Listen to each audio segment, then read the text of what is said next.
Hey guys, welcome back to We Watch Movie. I am Mike, and today we're talking about 2006's Black Christmas remake. Not the original classic, not the 2019 remake, if you could call it that. What we're talking about today is this wacky movie that came out. I remember going to see it on Christmas Eve in 2006, and no one knew what to do with this movie when they saw it. Everybody was just like, automatically, that is a piece of shit. I know what a piece of shit looks like. I have them 2, sometimes 3 times a day if I'm balanced, and that is one of them. And I don't think it was appreciated the way that it should have been appreciated. Now, hold on. I'm not saying it's good, Greg, but it was fun. I watched this for the first time since then, at least I believe since then for the first time, and did a full commentary for it on Patreon, which I'll put down the link below if you guys just want to watch the whole movie with me, because it's a fucking ride. It's been so long since I saw it, I forgot half of it. And wow, did you know that he's yellow in this fucking movie?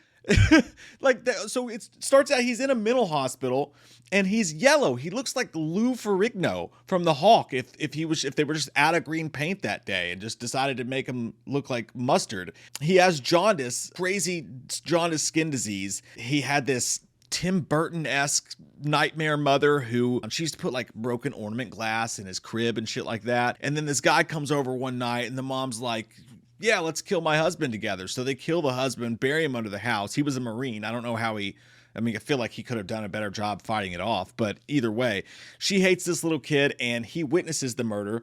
So her and her new boyfriend chase him up to the attic. And that's how he starts his love affair with being in a fucking attic. And while he's in the attic, one day he looks down upon, and I can't remember if he actually saw this or not. I hope he didn't see this, but either way, she's getting banged on the steps of the house and she wants a baby, and her new boyfriend just passes out mid-sex, mid-coit. She's like, I need some dick. So she goes upstairs and it's everything you don't want it to be. She pulls up her skirt in front of little Billy, and she does that. What, I'm not talking about Parcheesi. They do that. And then she becomes pregnant with his baby. That's incest, brother. And then she has the baby, and the baby is Agnes. She loves this baby. She loves Agnes. Billy's up in the attic. She's like, I have my own child now, you piece of shit. I don't even need your dick anymore, son. Oh, God. It's so disgusting because she's like all up in the camera with her red lipstick looking like the Wicked Witch of the trailer park. It's haunting. Anyways, she is trying to be a good mom to Agnes while there's just beer bottles littered around the fucking Christmas tree, and she's just chugging her vodka, and she's talking to Agnes, and she gets her a doll, and Agnes is like, this fucking sucks. Can you stop blowing smoke in my face? You could tell that this kid is miserable. And then Billy just says, hey, today's the day. Today's the fucking day. And he sneaks out of the attic and he's hiding behind the Christmas tree in this crazy cool shot of him just staring with his eyeball.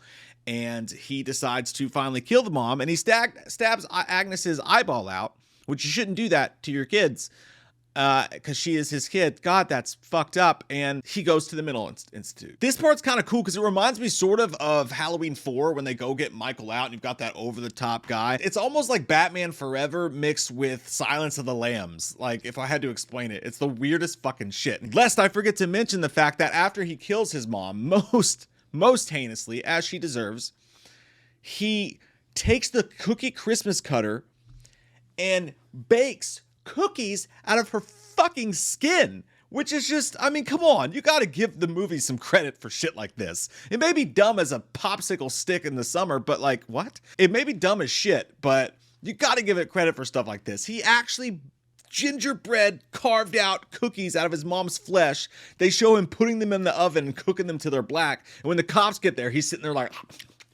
just fucking going to town on these meat cookies from his mom's fucking back. It's disgusting and it's awesome and it's everything horror should be. I loved it so much. But he escapes because he tricks the guard to come in and he sucks down he takes a candy cane and sucks it till it's super sharp at the end, and then he stabs it in the guys, and that's just the death I don't want, because like the stickiness, you ever get like syrup on your fingers or like the candy cane shit on your fingers, and then like, I don't want that inside of me. You want me to stick this into my heart? I don't want that nasty candy goo inside of my dead body. Anyways, that's how he escapes. And he goes to the sorority house where we meet the sorority girls. And this is where it becomes really dumb mid-2000s shit. Not that it wasn't already, but it goes really, really dumb. It was like strange The Hills Have Eyes 2000s remake, kind of fucked up and strange and all over the place. And here it gets strange, like mid 2000s shitty urban legend sequel ish, or When a Stranger Calls remake, or any of those remakes that you want to pile into the 2000s that weren't very good. It becomes one of those, a lot like Nightmare on Elm Street 2010. Speaking of which, the main girl from that movie is in this, doing the exact same terrible acting that she was doing in that movie. Just like, he's gonna kill me? She smiles at sometimes when she should be scared. I'm not sure if she knows what to do with her face at times. And I wouldn't do any better, so I'm not trying to poo-poo it. It's terrible. Anyways, yeah, and there's this group of girls. It's nothing like Margot Kidder or anything like that. You know, Mary Elizabeth Winstead's in this, has a super small role.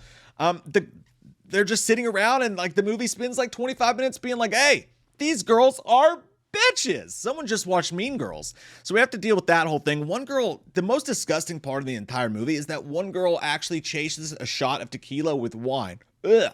It's disgusting, and she immediately becomes disgustingly drunk and has to go pass out in bed. Chasing a shot of tequila with red wine.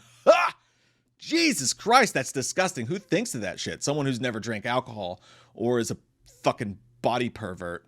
But there's this whole litany of shit you don't care about. A stepsister shows up, or a half-sister, and she's like, I haven't seen my sister, and I wanted to connect with her, but I'm also sort of a bitch who should be in Tahiti with a cardiologist right now. And you're just like, I don't give a flying shit fuck about any of these characters or anything happening here except for when they die. But when they die, it is pretty damn good. There's a lot of the same kill that kind of happens. He garbage bags someone's head and then stabs them in the fucking eye with a sharp object. But, you know, as far as kills go, those are pretty good. Like, they're pretty nasty and gnarly, and there's something about people having a black bag just wrapped around their head that just provides this fucked up image, you know? And there's other gross kills where he digs in people's eyeballs, and he actually pulls out someone's eyeballs at one point and they look like shoelaces. It's disgusting. He eats the eyeballs. There's a lot of gross, gratuitous violence in this, and it's a fun time if you like shit like that. And I do. It's a little Terrifier-ish. It's nowhere like on that level. I'm just saying it's those scenes are fun in the same way you're like, oh shit! The worst parts about it are absolutely how stupid the fucking ending is and how terrible the phone calls are. Best part of Black Christmas, the original, in my opinion, because it meanders a lot, but the best part about it is the fucking voice on the phone. And Dave McCrae did a great job with that, and It's Me, Billy, doing the voice 10 times better than what they did here. This was just awful. The voice was terrible. It was like some robotic woman's voice mixed with a guy's voice, and you eventually understand, but like it was not good at all. Like, it was so scary in the original. He's like, I'm gonna lick your cunt, and you're like, whoa, you don't say that. Nobody says that. But this was terrible. It wasn't even scary at all. The ending is fun though, because when you get to the ending, you realize that he escaped from the mental institution, but it's not just been him the whole time. You know, it's also been Agnes, and Agnes pops up looking like a fucking WWE wrestler. I'm telling you, with the fucking hair and everything. She's a goddamn fright. She is Rob Zombie's Michael Myers, like, weird redneck cousin who definitely had too much protein growing up. I mean, it's fucking weird looking. But she shows up like, hi, I'm Agnes, and starts fucking murdering people. And then there's this whole crazy over-the-top scene where there's like fire in the walls, and they're crawling through the walls and doing shit. It's very People Under the Stairs at times. I have fun watching this movie. It's dumb as shit, and then it goes on way too fucking long, and it gets really stupid. At the point where Agnes and him are there, I'm like, okay, I don't know how you guys communicated this and like made your fucking plans with your walkie-talkies, because last time we saw you, he was poking your fucking eye out. But I guess a mutual hatred of your slutty incest mom really did that for you. I don't know, but it's dumb as shit if you think about it for more than 8 seconds. But the ending is really, really dumb, because once you get past the shock of, oh my God, it's both of them, they're tag team, it's Kane and the Undertaker, it's fucking Lou Ferrigno and China working together. They go, it goes to the hospital, and then they're still, somehow both of these two, burnt alive, were able to just like fool all the fucking paramedics and police, like Michael goddamn Myers. They like stop breathing and stop their heart and were checked as dead, and then they're in the morgue and they just unzip themselves and like, okay, we're done here now. And they crawl out and start murdering people again. You're like, how the fuck You wouldn't know how to do that. You wouldn't know how to make fucking SpaghettiOs, much less do any of the shit that you're doing here. You fucking wackos, fucking wackadoodles. You wouldn't know how to do any of that shit. So that part's really stupid. And then the end of it's dumb, and there's a whole other chase scene, and he ends up being impaled by a Christmas tree, which is a cool scene. I do like that scene. She gets killed by the clear things on her face. So that was fine. But the one thing I will say about this movie is it's got some pretty good black comedy in it. It's got a couple good laughs in it. I love the editing sucks shit monkeys, but like the cinematography for it was really good.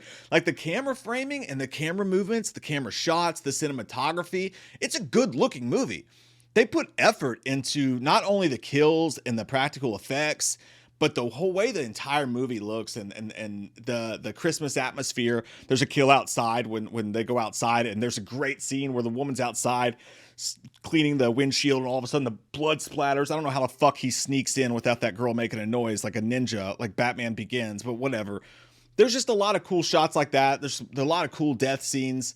It's action-packed for the most part, other than a saggy diaper in the plot when we're focused on these girls in the middle of the house for too long.